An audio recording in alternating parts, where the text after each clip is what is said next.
Hello and welcome. I am the Imperishable. On today's episode, I have the lovely Ollie with us, and we are looking at the Welsh Open. We're going to talk about breaking down the comp, talking about the missions, talking about maybe how to kind of play it compared to what we see from just the basic book and all that. So before we get started and talk about the Welsh Open, Ollie, would you like to introduce yourself? Tell us about yourself. Tell about how you're into fantasy and what you've done. Yeah. Hello, I'm Ollie, obviously. Uh, well, what have I done in the past? I guess. Is that what you're asking? I, like most of us, got involved in Warhammer when I was a kid. Little Plastic Men inspired me. I then got bullied relentlessly in high school, so stopped it. And Nice. then got to kind of uni age and thought, well, I'm my own man now. Sodom, and essentially I'm going to do what makes me happy. So I started it up again. I built Dogs of War Army. It was because Nice. I remember in the White Dwarfs back in the day, or the little White Dwarf battle reports with Dogs of War and the Lost Legion, all that exciting stuff. So I built them, went to my local club, and then discovered that they'd actually blown up the world without me realizing. So it Oh, was you bad. joined right then. Oh, Yeah, yeah, like that's some bad timing. literally just after end times, and they turned around and said, "Well, we're playing this new game called Ninth Age. Uh, you can probably play your guys at Empire. Come down, get involved." That was like 10 years ago or something. Nice. So Yeah. I've been playing Ninth ever since, to a fairly high standard. I've been to like 4 ETCs. I'm involved in Team Wales, captain of the last two, I think. And then some mates run eighth ed events down here. So I've kind of done it the wrong way around and started playing eighth like After after ninth. playing ninth. Yeah, which is really odd. Going But backwards. that's kind of that's fun. It's less serious because you like sometimes the best player just doesn't win because magic is mental. But it's a fun game, Yeah. and yeah, it's good to support. And then Old World dropped, and it's just something else to get my teeth into and something to get excited about. The fact that there's lots and lots of people playing, like 1,000 competitive players in the UK or something. I think that's what it says on That's the old world rankings. Yeah. yeah. So that's really exciting for me, and hopefully in time it's going to explode. And yeah, like ninth is an amazing game. Don't get me wrong, but it's dwindling a little bit, and I think that's partly because of Old World. It's the Hopefully, it'll keep supported GW one, isn't it? Well, semi yeah, supported at still the moment, it's probably. it's really Yeah. hard to fight pretty models. Like supported is very kind of loose when it comes to like representation in White Dwarf and stuff like that. I'd love Yeah. there to be more. I'd love the models to be available, G Dubs, but That would be pretty whatever. good. I won't complain too much I think at yet. least the shards had one kind of re-going, and it's still out of stock since then. So, yep. So yeah, I mean, I'm having fun with it. So that kind of brings us to now. We're trying to get a bit of a scene going in Wales, aren't we? Yeah, we've got a little club down at Firestorm, trying to play a bit more. But yeah, say tournaments are kind of a big drive. So we've had the couple done by the other people, but you've taken a flagship with the Welsh Open happening in Yeah, February. yeah. I kind of took it on myself to try and make something big, right? Yeah, I've run a couple of ninth age events last year. Um, Weirdly, I had to play in them as well, so it was a frigging nightmare. I I'm bet. hoping Yeah, not to do that this time, uh, especially with all the rules as they are. There's a lot of ambiguity in the game. People play slightly differently, so I think I'll be needed to TO. So I'm keeping my fingers crossed for even numbers.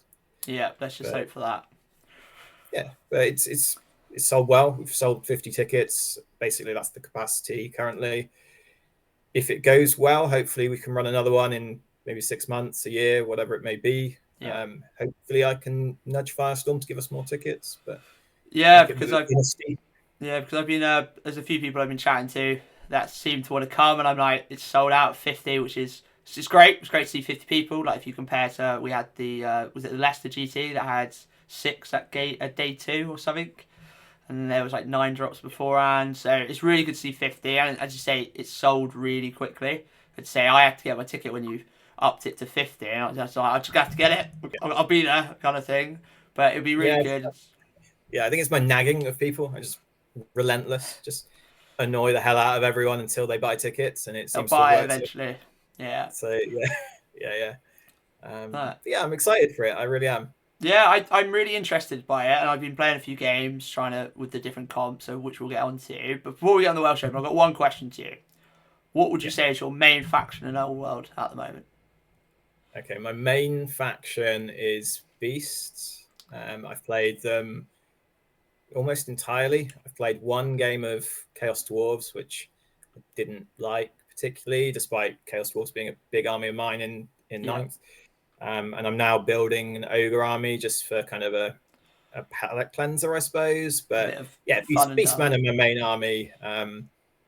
Yeah, they're not top tier, but they're competent and they're quite fun to play, which I think is an important bit.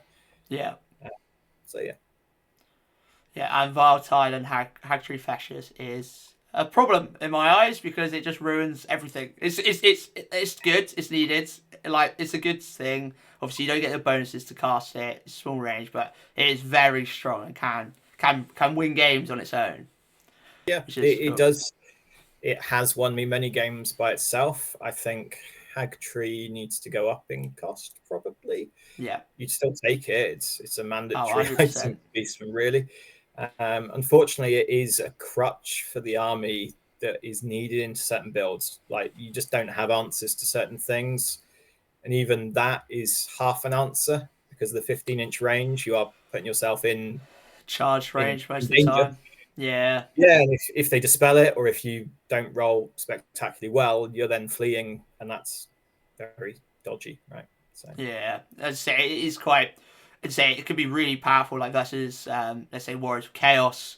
You get through a load of knights. I'd say when we played in the doubles, you were very kind and did a roll off to choose Matt, the other spell that gave him strength, or just annihilate our entire army with Volatile. So we're very thankful you didn't do Volatile because that would have, even though you didn't have Hag Trade Fashions, I still think that would have just 5 turns it of still that does about because, yeah, it still would does about 3 knights a turn, doesn't it? Which is a lot of knights. it's just enough. Like your points value, like if you do that over 5, 6 turns, that's like 20 knights. That's nearly a whole army in some Yeah, cases. But yeah, yeah. It's really well, powerful. yeah, that's good. Well, okay. Now let's go have a look at the Welsh Open. We'll talk about kind of the comp that we have. There's one I really don't like for the Mortuary Cult, but it's a comp and I'll have to deal with it. So let's have a look. Inside it, mate.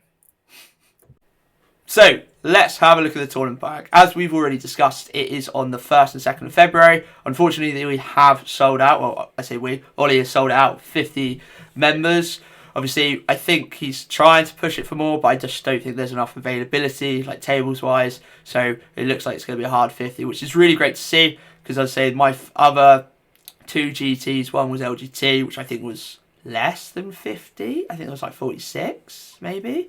And then obviously there was Chris's, the first one back in June, which was, I think, roughly the same amount as well. So it's good to see that our region has got 50 people coming to it. So let's have a look at the tournaments pack. So obviously it's a 2,000 point game. It's always going to be like that. 5 games over 2 days. Oh, look at that. It says 36 tickets. Oh, sold an extra 14. Yeah. And we're in the lovely, obviously, Firestorm, because that's our kind of local. It's a massive venue. It's really good. And it's just really nice to have kind of close by. So let's just dive straight into the army selection. So, no allies. I think everyone kind of plays that. I don't think I've seen a tournament that allows allies. You're obviously including the Legend Series factions. You're not listening to GW, which is good to see. Make sure the Chorfs get on it. Your first proper comp is looking at limiting duplication. So we see this on most comps, some sort of 4-3-2. You've said 4 for core, 3 for special, 2 for rare. Okay, the thing that you've brought in, which I'm going to ask you about, is this kind of if a mount overlaps one category, e.g. your Warcore and Raised Chariot, it counts as one of them for your duplicating processes. Why did you decide this? So early days Tau, I was running Mario Kart and just took about 15 chariots. Yeah. And some people were quite grumpy about it. when it came to duplication limits on tournaments. There was the first Warhol event, and someone kicked off at me saying, "Well, you're not following the rules. Why should they be not allowed, etc., etc." So I thought, well, if certain folks don't like facing that many chariots, sure, it's not a hardship just to include it within that category. So that was it mostly, to try and avoid all chariot lists. Like the idea of the comp is to try and limit spam a lot of the time, and if there's a legal way of getting around the spam, maybe I should stop that being legal. Yeah. That was it, really. You can still take quite a few. Obviously, like, as a Beastman player, you've got the normal pig chariots. You could take 4 of those. You could then take 3 Razor Gores in whatever guise you want. So you can still run 7 chariots. That's quite a lot, yeah. 7 chariots. Let's see, for your wizard casters will probably be on one with the 360. So yeah, that's quite a lot. There is another kind of thing to this that you've put on the Facebook, and I brought it to your attention. The idea of if, let's say, one kind of goes over another category, such as you Shabdi in the cult, Necrotinks in the cult, you did, I mean, you said the Gorgon potentially overlaps. So if they overlap, what do they get? Do they have to still keep with 2 for rare? Yeah, so I was annoyed that I missed that and then had to kind of think about it late. I like to try and be quite thorough, but yeah, it was a tricky one. I think a lot of these things are unlocked because of character choices or army choices. So in a way, it's like a stealth tax that you're paying through the character or that army or whatever. So I don't want to hard cap what they're kind of paying for in a way. But at the same time, I don't want things getting spammed too much. So I basically said you get +1 on top. So like Scout Gyrocopters, in theory, you'd be able to take 2 in core, but I've said let's just leave it at 1 to try and reduce the spam a little bit. And the same with the others kind of thing. Just whatever it is, +1. Cool. Which I thought was kind of middle ground. That's fair, yeah. Because as you say, it's that kind of the army restriction, and say, talking about the Scout Gyrocopters, they're for the expedition force. They're meant to be that kind of thing. You have to play like that. You can't have Iron Drakes. You can't have certain things. So to allow them to not obviously have 7 because they're or 5, whatever, the 2 in core and 3 in special, you've gone that middle ground of you can have an extra one, which I think is fair. I think it's absolutely fine. Okay, on to the next main kind of army selection thing. The thing I hate the most, and you really ruined my experience already at the tournament, is a hard cap at 8 wizard levels. So the idea of across your army, you can have, say, 2 level 4s, 4 level 2s, 8 level 8s, 8 level 1s, but you said bounce spells don't count. So can you explain to the world why you have done this? So I think play experience is important for yourself and your opponent. And having played some magical heavy armies that have, let's say, 16 to 20 spells, it's not that fun sitting there for 10 minutes whilst they're just rolling dice relentlessly and you're just not doing a lot. It's not very interactive. So I think just from that perspective, let's make it a bit more interactive.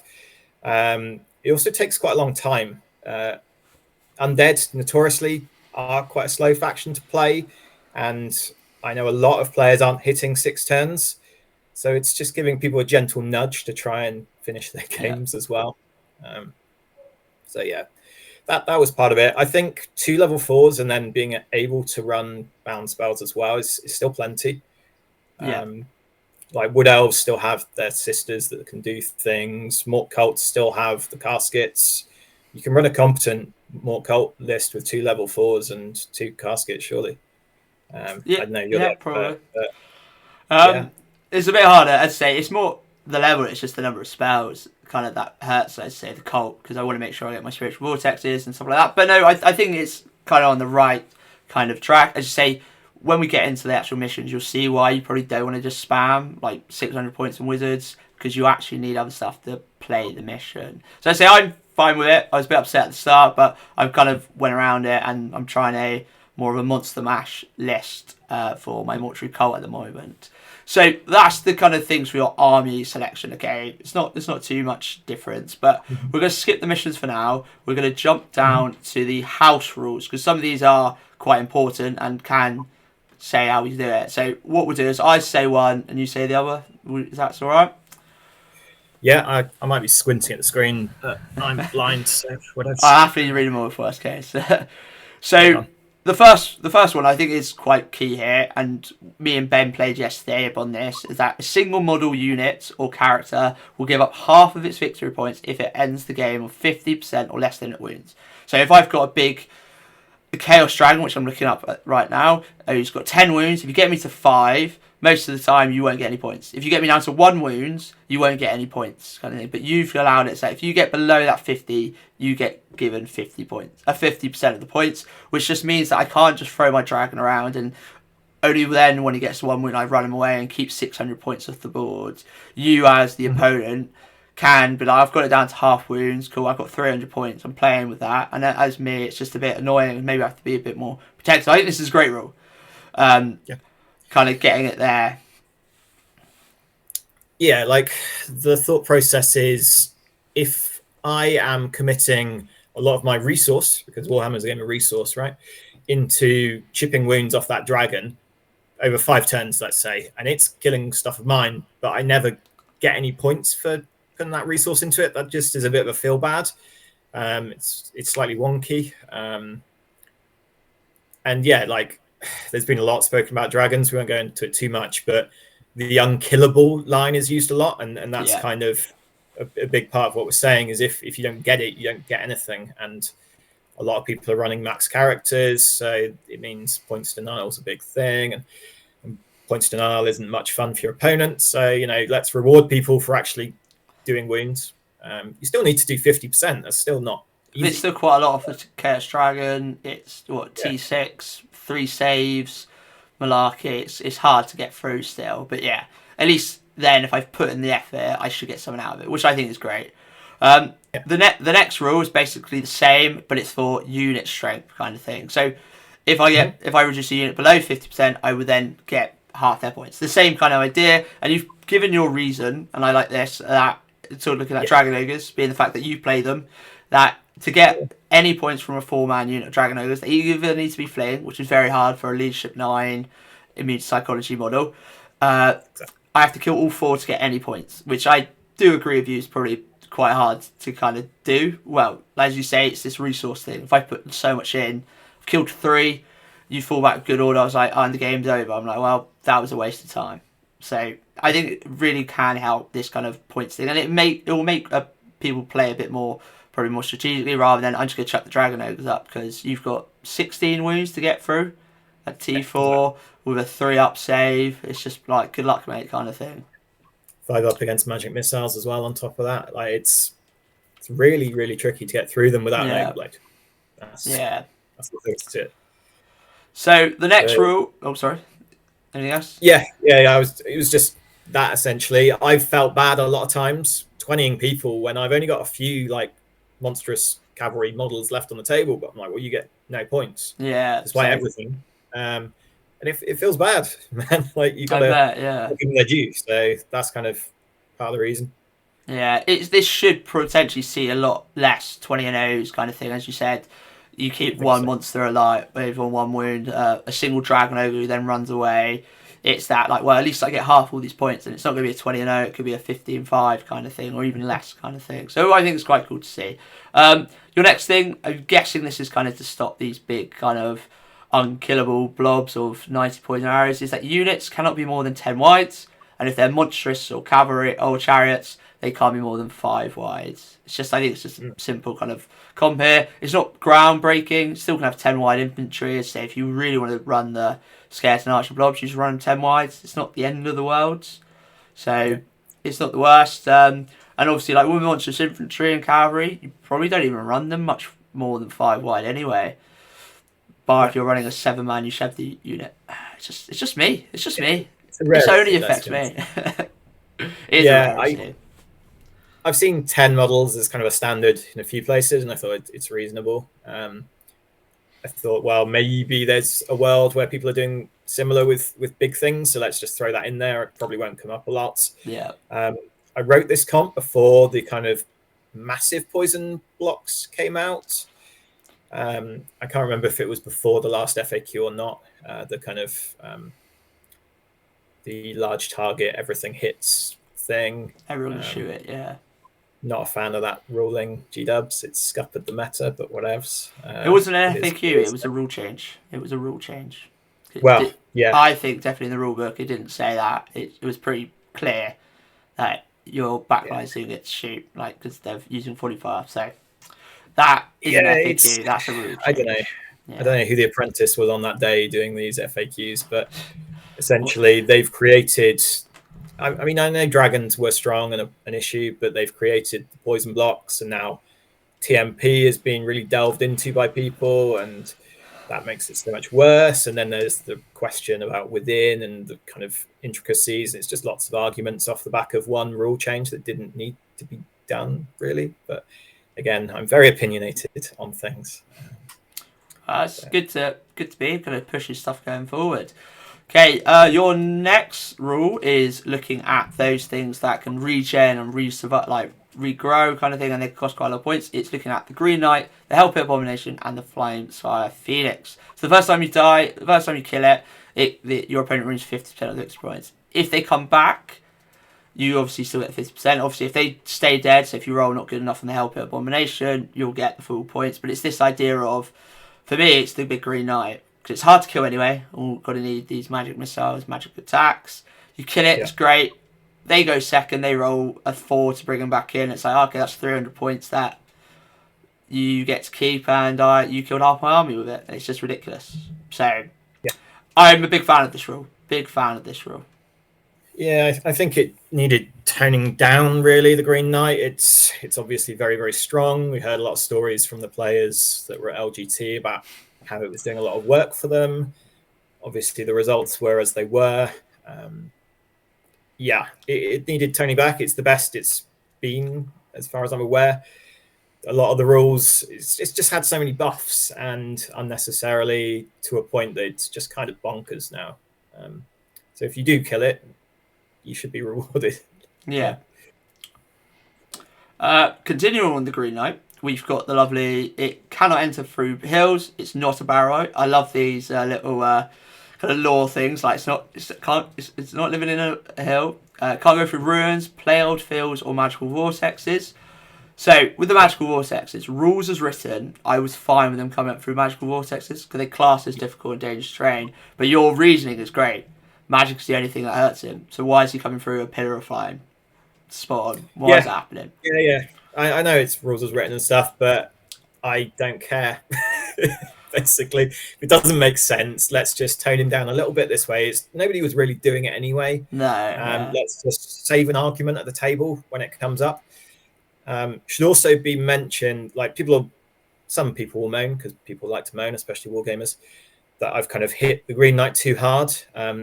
Firestorm does have water terrain.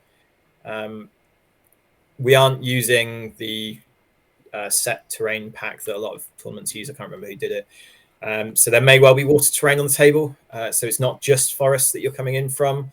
So if I were to allow vortexes, hills, other things, all of a sudden they've got about 6 to 8 points they can come on the table. That's obscene. It's hard to deal with. So yeah, it would be quite difficult to deal with. I'd say when I went to LGT, I made my list. I thinking I had one unit just to screen out the Green Knight. I knew all about this, and then I found out hills could be done, and I was like, I'm fine with that you've chosen this, but I found out after the kind of list thing, so I was like, I'm quite a bit annoyed there. But as I say, you made your stand, you've given your reasons, which I think are just absolutely fine, so it's good to see. Okay, we've got our last couple of rules here. One that I think basically everyone plays like this, but technically probably in the rules as written, or it's not that. Scouts don't affect the roll. Perfect, spot on. I've never played a game where it does affect the roll. I don't think we even need to talk about it. It's just that's how it should be. I think that's how it was in 8th, I believe. It was the same. Yeah, it's the sensible choice. Yes, the rulebook is bad, but why would a scout mean that you go slower? If anything, you know where the enemy is, so you have more of a chance of going first. So anything that kind of defies logic to me, just let's try and tweak it a Stop bit. that. Yeah. Yeah, let's just make the game better, right?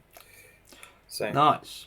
Okay, on to stupidity. So if you fail it, I think this got a bit weird. Where so if you fail stupidity test, you move your full movement value unless you hit something or you get close to an enemy and you have to end an inch away. I mean that's just nice and fair because I know some people were, I have to move straight. I just won't move.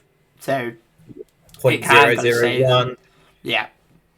And yeah, rules as written, fine, I get you, but let's be honest here, stupidity is a downside to your model, and let's make it an actual downside. Yeah, staying still isn't as good as moving to where you want to be or marching, but you walking forwards into the opponent to be charged is much worse. So let's make stupidity the kind of downside it should be.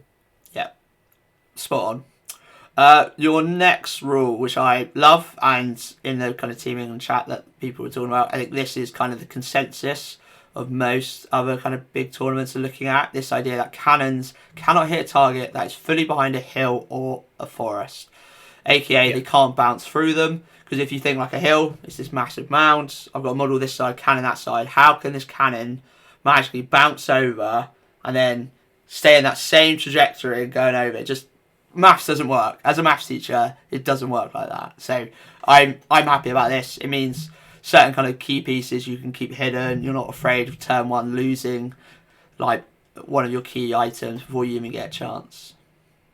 Yeah, 100%. And also, like, these things are meant to be big terrain pieces that are blocking line of sight. You don't know the giant is there, so how can you possibly get a bead on him to fire a cannon at him? Yeah. Like, it's not how this works. You try and fire a cannon at me on the other side of a hill, I'm sure you're going to miss. Yeah, it's just that logical thing, and it's the same thing I have an issue with in 40k with indirect. Like, I can understand if there was some sort of rule that a spotter has to be able to see you, but like my big thing is like there's stuff will get in the way, and like a cannon isn't going to go through a hill. It's just not how it works. It will hit a wall and then just stop. That's what would happen.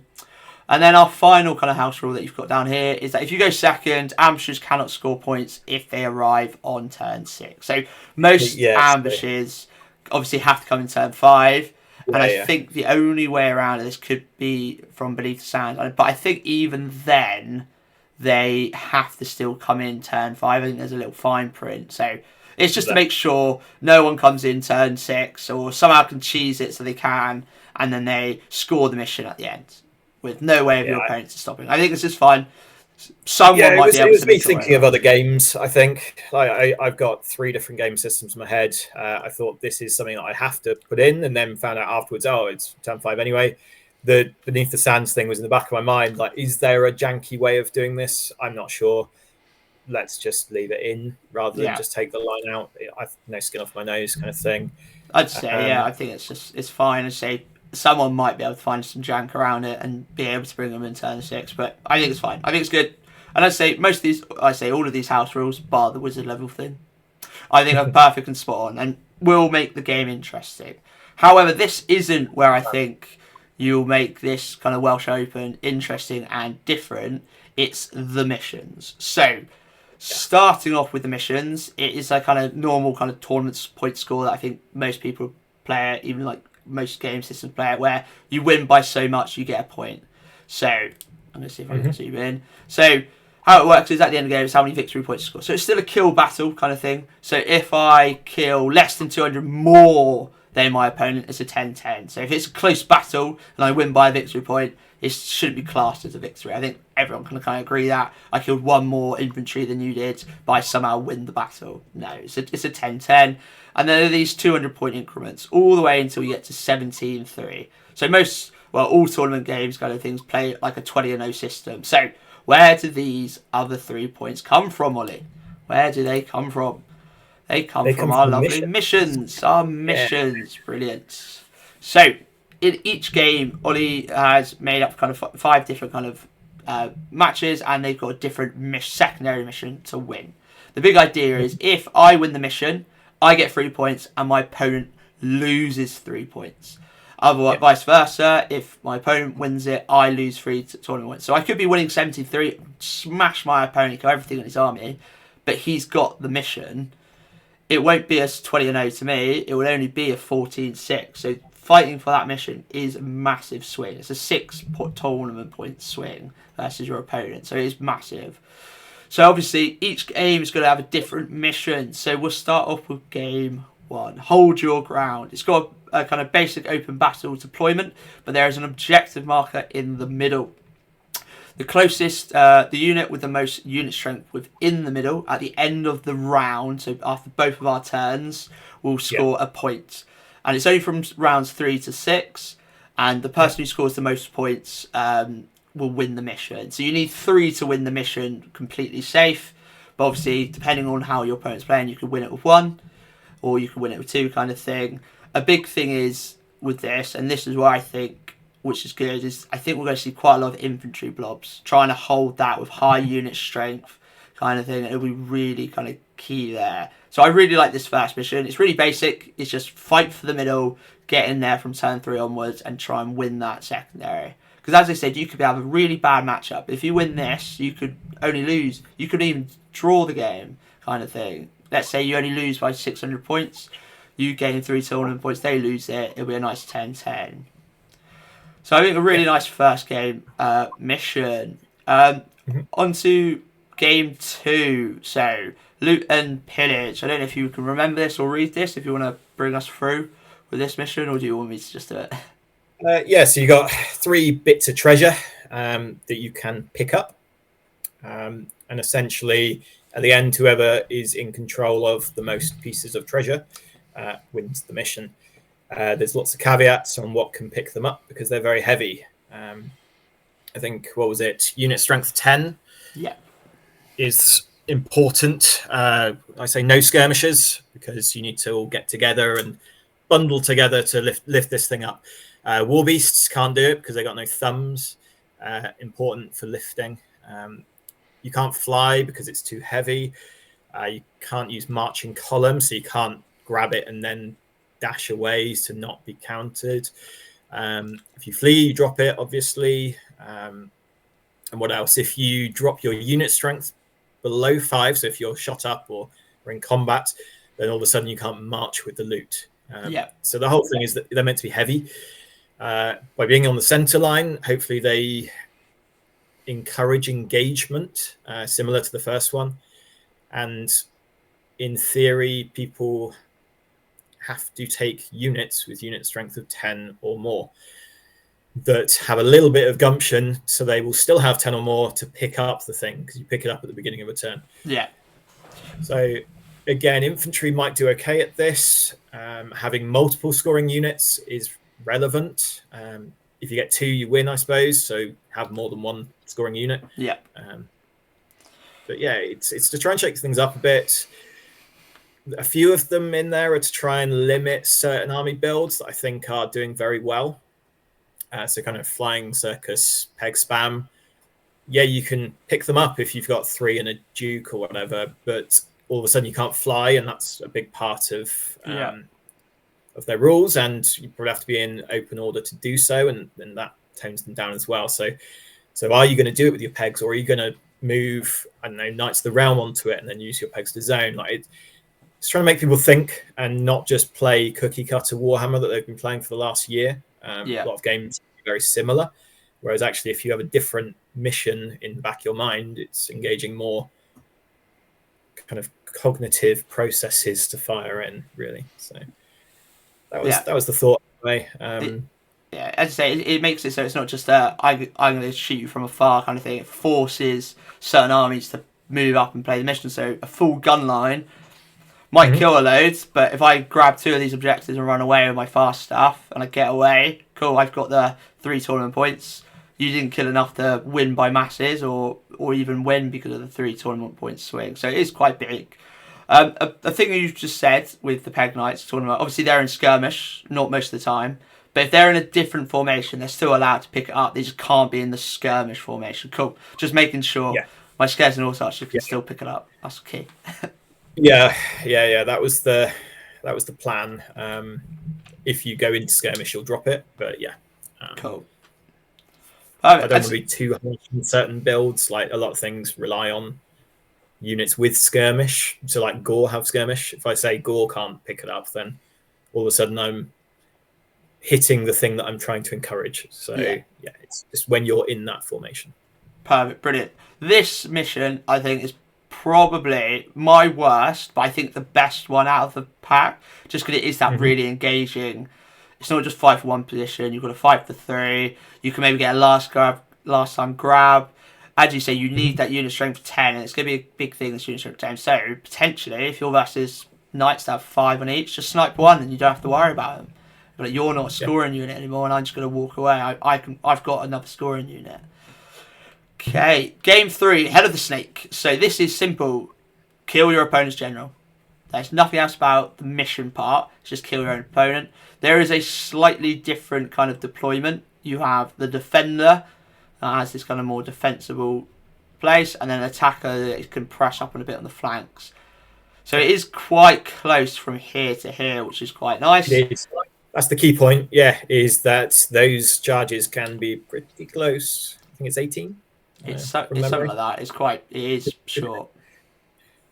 Yeah. It's kind of, what's that? 9 and it's 18, isn't it? Head of the Snake. A lot of armies are taking big, beefy, fighty characters as their generals, right? Yeah. This becomes a kind of a question of, do you still want to commit your big, beefy general if you're risking 6 TPs if it dies? Is it going to gain more than 6? Is that a safe play? Can you hide him behind a hill and just say, okay, that's fine, I'm not going to lose the points, but then how does your army function without your big, beefy general? So hopefully it brings in some more thought at list building stages. Who knows? No, I think it's great. I'd say, like, you can still go for the big beefy dragon. You can go for, I'd say, the Chaos Lord, who's got triple save, T6, loads of wounds. It's just like, I'm going to still use him, but if you misplay, it's not just, I've given you 600 points, I've given you 3 VPs, and I've lost 3. So it's a massive swing. So as you say, you've got to be a bit more on it with protecting your kind of dragons and whatnot. Yeah. Okay. That is game 3. That's the end of day 1. We're on to game 4. So we are looking at Battlefield Supremacy. So the board is kind of split into 4 quarters, and you gain a point at the end of your turn. Is that correct? End of your turn? Yeah, at the end of your turn. Yeah. So at the end of your turn, you can score up to 4 points by having a unit of unit strength 10 or more in each of the quarters. So as you say, this is very much playing for that kind of big kind of maybe blocks, maybe some fast calves kind of playing it. So you might be playing stuff that you don't usually play because it can help you. And then it's got this same type of meet and engagement deployment. It's not as close, I don't think, but you're only 18 inches away from each other. So you can still, I'd say, certain Peg Knights with Vanguard's banner can really get that first turn charge and be a kind of a big threat. Or if you've got a really pressure list, you can just come down and really kind of mess with.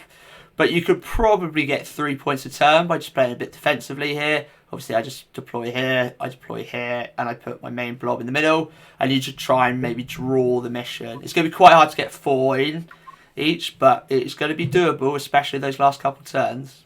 But I think it's just a kind of good mission. As you say, it's not changing the game, but it's just making you a bit more aware and position-wise. I can't just keep everything in my centre because I'm going to get 1 scoring point a turn. So good, once again, good gun lines like a mortuary cult list can't just sit here where the hill will be, maybe. They have to pressure out and go outwards. So I think it's a good mission where it doesn't change the game, it just makes it a bit more, as you say, strategic. Yeah, that was the plan. Another thing that gets kind of good here, I suppose, would be scoring ambushes. They could be the ones to hop in behind the enemy line if they're fully committing towards you. All of a sudden, they can just sit there and score every turn. So, yeah, that's a way of getting the opponent's quadrant, I suppose. Yeah, and I'd say it's still that you need that unit of 10. So as I said, if they've only got 5 knights, you snipe one, they can't do it anymore. So there is going to be some strategic play of what to target and when kind of thing. And on to game 5, our final game is Break the Line. So once again, another close kind of deployment. We're 18 inches away. It's a bit like Open Battle, where it's just across the thing. And this mission is at the end of the game, it's the player with the most the most unit strength units in your opponent's deployment zone. So the whole point is meant to pressurize, break the line, and get into your opponent's side of the board, kind of thing. Bog standard, pretty simple. Just go at him, try and stop them getting into your deployment. As I said, I think ambushes with unit strength 10 could be quite good here. Kind of fast cav, reserve moving cav could be quite good. You just keep them back and then just go as quickly as possible. Just making sure you can get in them at the end. I say once again, it doesn't break the mission. It's just you now got to be a bit more strategic. You can't just chuck everything in and then your opponent has one unit strength model or unit in and then wins the mission. You've got to be a bit more player. This is definitely, I think, a turn 2 mission, this one, I feel, rather than just always turn 1. I think this could be really good if you can get turn 2. Yeah, that is a benefit a lot of the time in mission play, getting turn 2, which kind of counters what a lot of people want to do in getting turn 1 and having less drops and that kind of thing. So it kind of shakes things up a little bit. So that I also decided to go with the 9 inches off the center line. So only an 18-inch gap, basically because dwarves exist. And 24 is quite a long way to go for dwarves, unless they're taking in certain builds. So I don't want to punish armies massively if they're trying to play a certain way. I wanted to not just absolutely dunk on dwarves on this one and potentially the last one as well. 18 inches is obviously quite close, but it doesn't mean you have to deploy on the line. No.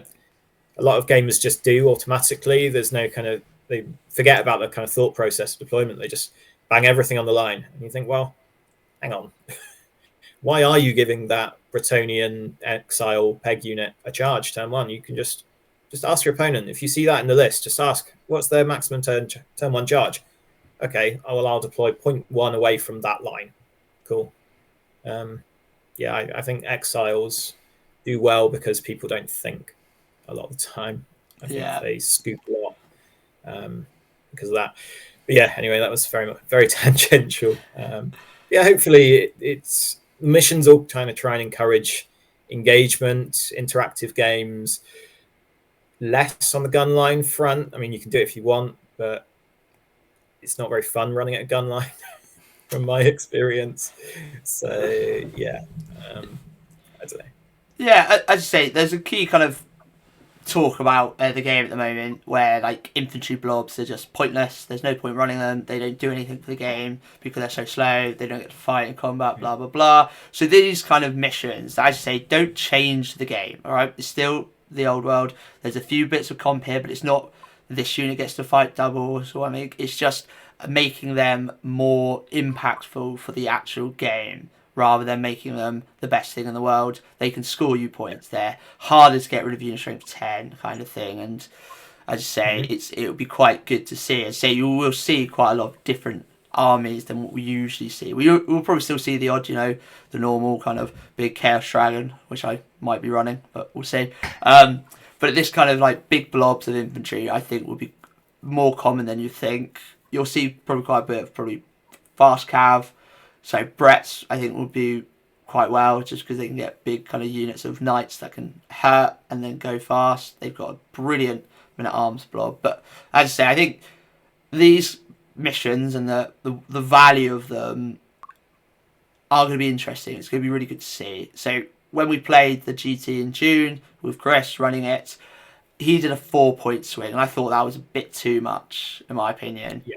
4 points, I think, was a little bit hard. Yeah. And especially that their scoring units, there was set things to be a scoring unit, but you could survive, I think, on one model still, or at least have your banner and you could score. So at least this keeping it the unit strength 10, once again, you're going to have a 20-man blob rather than just a load of 10-mans kind of thing, just running about.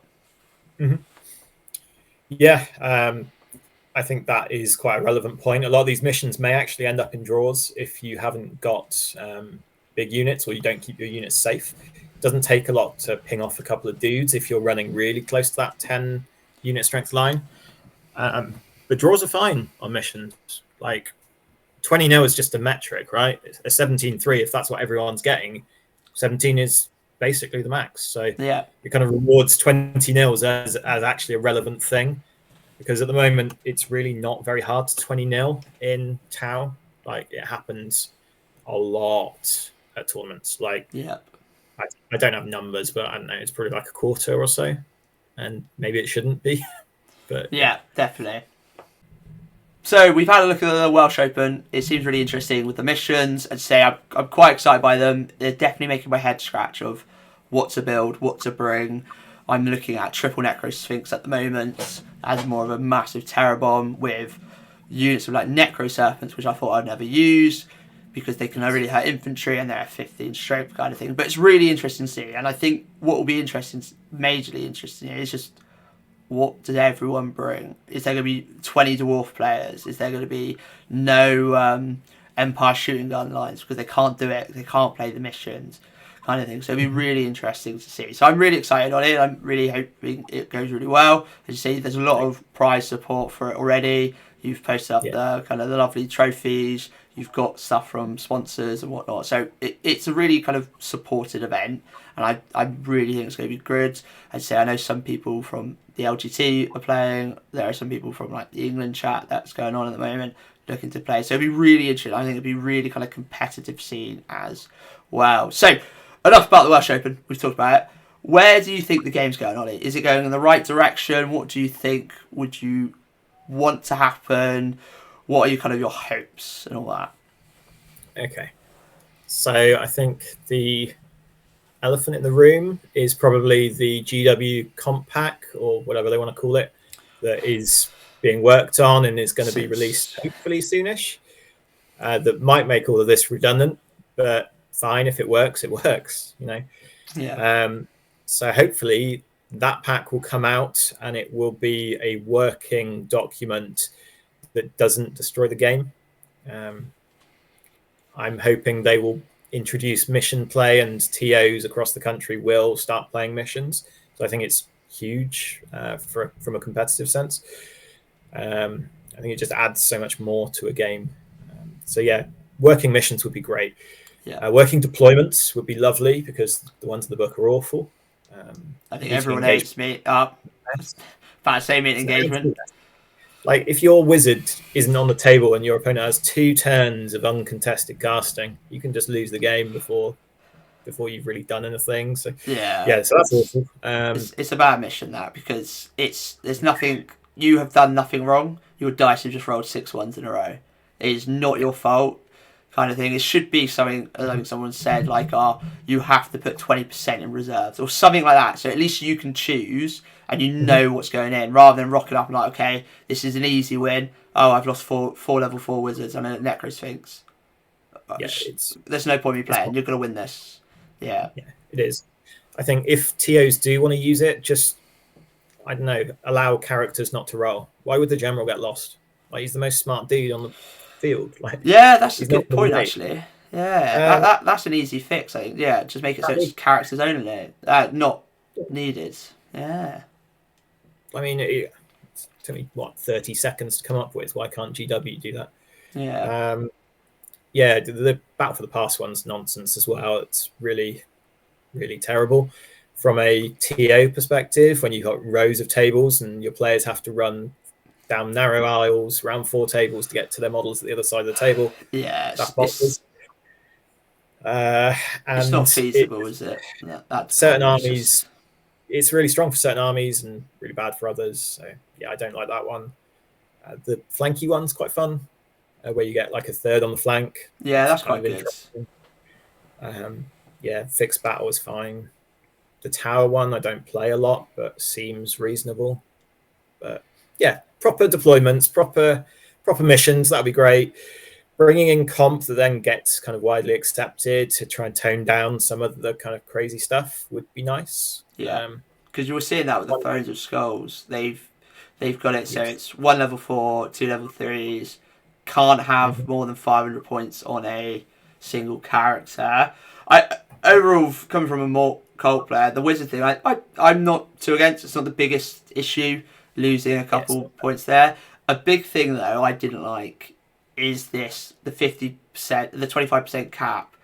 I only because if I want to run a big dragon, I should be allowed to, but it should be the only thing I'm allowed to bring. So it shouldn't be a cap on the single unit. It should be instead of 50% characters and lords, it should be 33%. Because the big Chaos Lord and Dragon is 600 points. So I can still run him and be like, I'm going to play with him, but I just got no magic. I've got nothing else in my characters. I'm just coming at you with a big dragon. Whereas in that Thrones of Skulls, you will not see a single Chaos Dragon because you can take him, but I think you have 10 points spare to spend on what you like. So you can't get anything. Yeah. I mean, maybe it's necessary, but maybe it's not. But at the same time, why make it possible to build that character if you then don't allow it? Yeah. It just seems a bit odd. But whatevs. I don't know. It's G-Dub, isn't it? They do what they want. They do what they want. There's talk of maybe core scoring units with flags being relevant to missions. Maybe that's a rumor. It makes certain armies less good, I guess. Beastmen, suddenly you're very reliant on your gore. Yeah. Because not much actually takes flags in Beastmen. Again, no thumbs. And Dragon Ogres can't take them. So yeah. I think depending what they release really could shake up the meta quite a lot. If our builds that we've got that have been ingrained for the last year suddenly don't work, things are going to have to change. And yeah, it's just an evolving really nice meta, isn't it? Yeah. Yeah, so that'll be interesting. When they kind of drop kind of 2.0 or whatever they want to call it, I think Kate might be involved with that. That'd be fun to see, that and Kislev. They're in the rule book at the front. They've got a little passage. Yeah.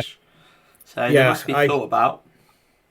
From my perspective, I find it slightly odd that GW have such an aversion to so many factions, but then want to create new ones.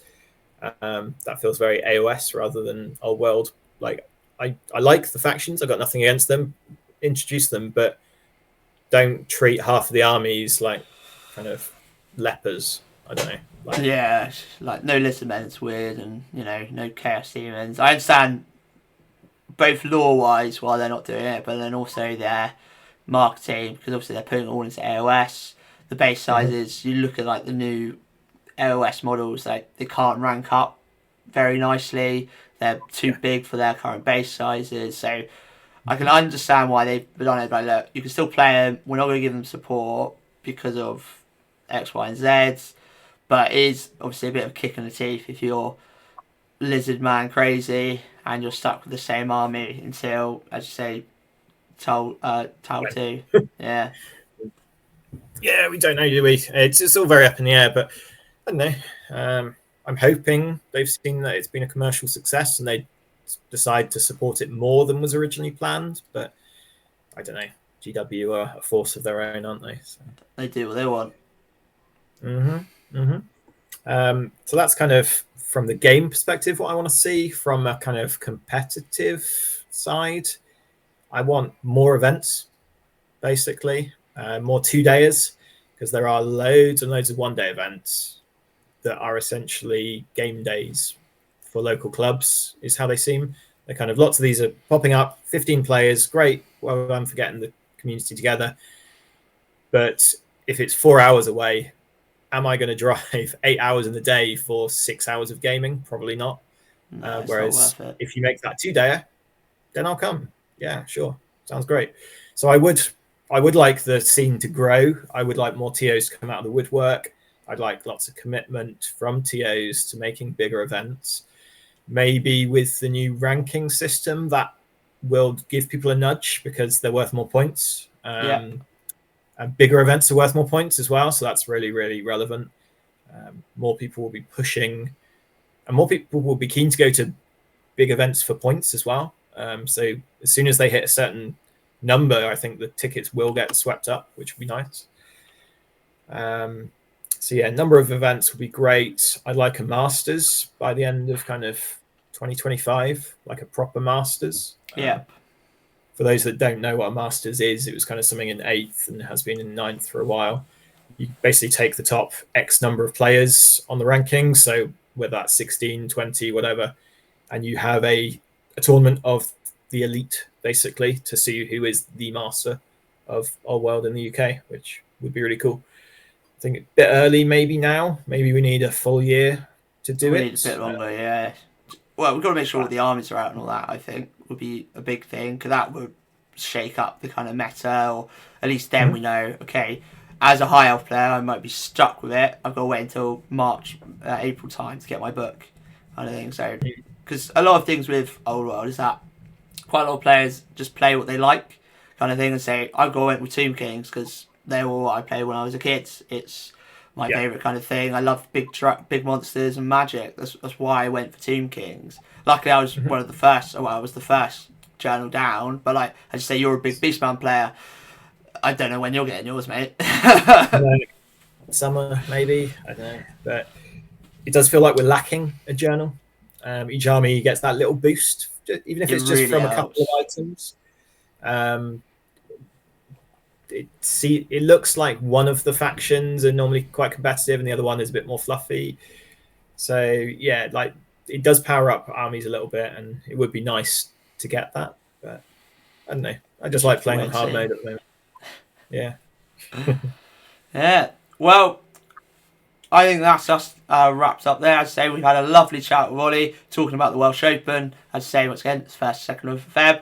Hopefully, we can maybe push for a few more tickets from Firestorm, because I think they'll sell out instantaneously. But it was really great to have a chat with you, Ollie, and thank you for being on the channel. No worries. So, thank you for watching. We'll see you later.